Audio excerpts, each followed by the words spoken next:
Hello everyone and welcome back to the Gunpla Network.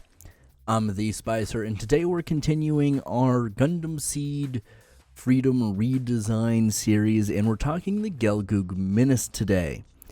Now if you want kind of my initial thoughts and overview, you can find that original video on our channel. We'll try to also link it either in the video or in the description. And I've covered the Rising Freedom so far, the Gian, and the Force Impulse. So this will be the last one in this series for the Gundam Seed Freedom hero suits. I might do the villain suits as well. If you're curious about those, let me know in the comments below. And we may spin this into a larger series, but I don't know. We'll see. It depends on what I have thoughts on in the future. But today is the Gelgoog Menace. But first, a word from our sponsors over at Canadian Gundam. Because maybe you don't like these new seed designs and you want something classic. Maybe original recipe freedom. Well, they're going to have you covered. They've got all your Gunpla and plamo needs covered here in North America. If you're in the US or Canada, they've got flat rate shipping to you. They've got a private warehouse option. And they've got a vast catalog they restock regularly. So when you're checking that vast catalog for freedom or maybe some older seed kits, don't forget to use the promo code Gunpla Network to save yourself 10% off. So, the Gelgoog Menace is one I actually quite like. I think this is much more in line with the Zaku Warrior and the Goof Ignited as far as kind of redesigns. I really do like this suit, but I think there are a few minor changes that could be made to make it a little bit better, in my opinion. Now, one of them that you're not going to see for the first couple of pictures here is this shield. I think this shield is the dumbest thing. Like, the transformations on the Rising Freedom and Immortal Justice is just lazy, and I don't think it looks good. This is legitimately, in practicality and in lore, actually dumb. But I'll talk about that more in a moment. In terms of the overall design, I did a couple of things. So let's go ahead and pop in that new design here. So we'll start at the head. The head was something that I felt just looked a little bit too like the Zaku Warrior. So I wanted to kind of Gelgoogify it, but also make it a little bit more in line of like previous Zaft suits since it had this big wing on the head. So I got rid of the commander antenna, colored in over these tubes here, which is a little bit more Gelgoog-esque, and did the double lines. Now you'd have to reshape this head a little bit entirely to get it closer to Gelgoog-esque, but I think this is a happy medium.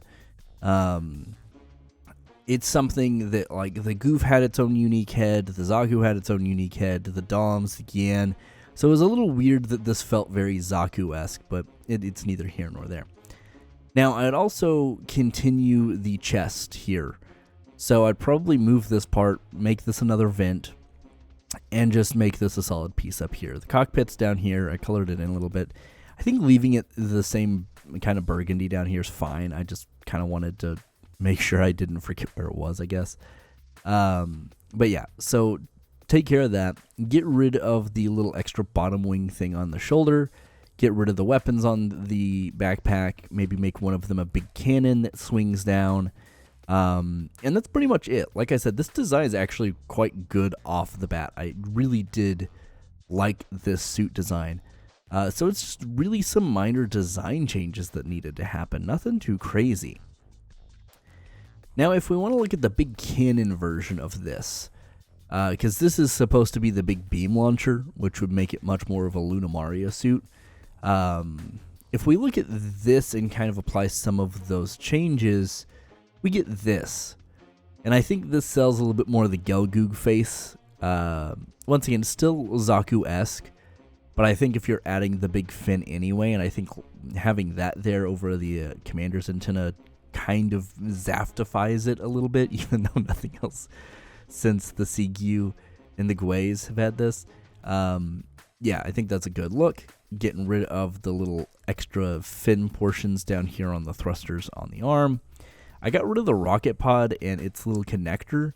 I didn't get rid of it on this side, but I think that's something else. Once again, I don't hate the weapons on the backpack thing.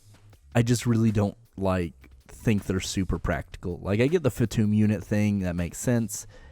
but at the same time, like, I would make them the same thing, right? Like, the Gian has the 2 missile pods. Just do 2 big beam rifles. I think that would look better. But regardless, that's pretty much it. Like, once again, kind of carry the chest over, make that one big unit, and that's it.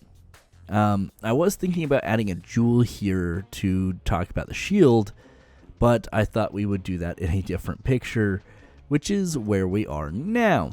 So this is the Gelgoog Menace with its beam naginata and its kind of melee stance, and I really like this design. It's so good.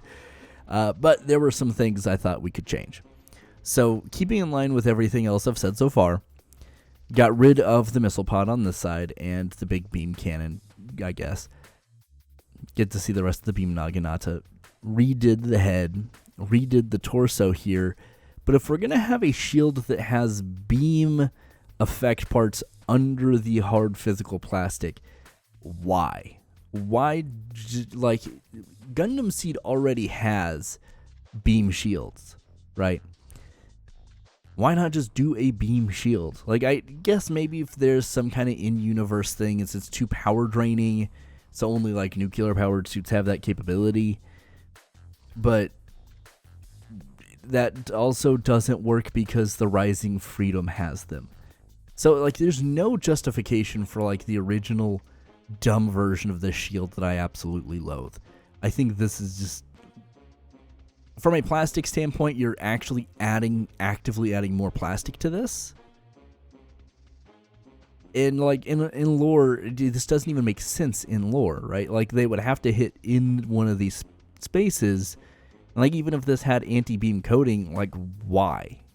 Right? It's so confusing to me.